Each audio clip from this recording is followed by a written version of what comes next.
Hello students, welcome back to our channel.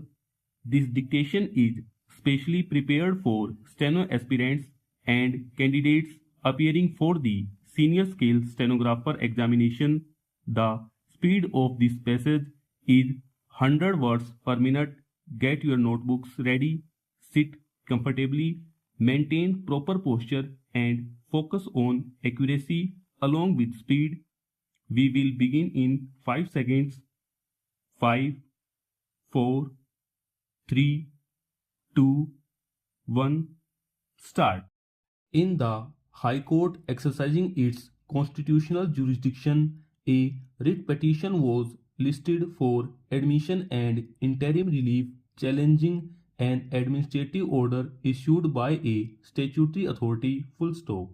Learned counsel for the petitioner submitted that the impugned order had been passed in violation of principles of natural justice without granting a reasonable opportunity of hearing or disclosing the material relied upon by the authority. Full stop.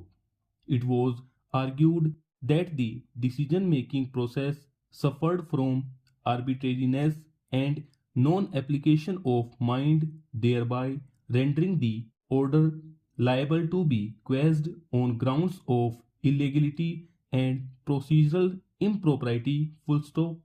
Council further contended that the authority had acted beyond the scope of its delegated powers by imposing restrictions not contemplated under the governing statute or subordinate rules. Full stop.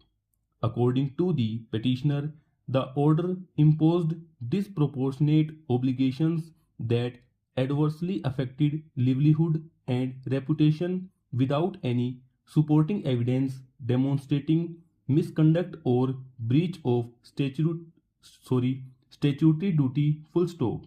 Reliance was placed upon earlier judicial precedents emphasizing that administrative discretion must be exercised reasonably, fairly, and in accordance with the doctrine of proportionality to avoid arbitrary or excessive interference with fundamental rights. Full stop. Stanza.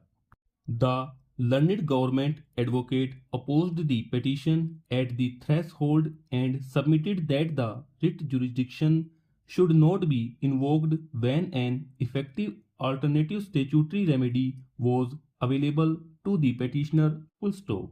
It was argued that the impugned order was merely an interim administrative measure intended to safeguard public interest pending a detailed inquiry. Full stop. The respondent authority maintained that adequate notices had been issued and that the petitioner had failed to respond within the stipulated time despite being granted extension, thereby disentitling the petitioner from seeking equitable relief before the Constitutional Court. Full stop. During the hearing, the court questioned the respondent authority regarding the basis upon which adverse findings had been recorded against the petitioner. Full stop. The authority referred to internal reports and complaints received from various stakeholders alleging irregularities in performance of statutory obligations. Full stop.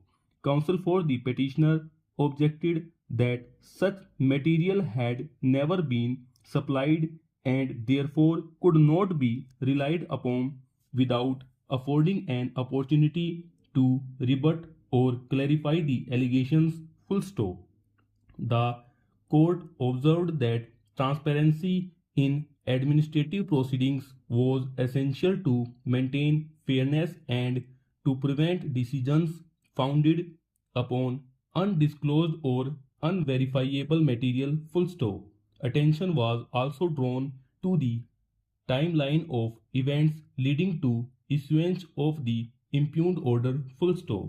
The petitioner argued that the authority had acted with undue haste, issuing directions within a short period after receiving complaints without conducting a proper investigation or verifying the authenticity of allegations. Full stop. The respondent authority countered that urgent action was necessary to prevent further harm to public interest and to ensure compliance with regulatory standards. Full stop.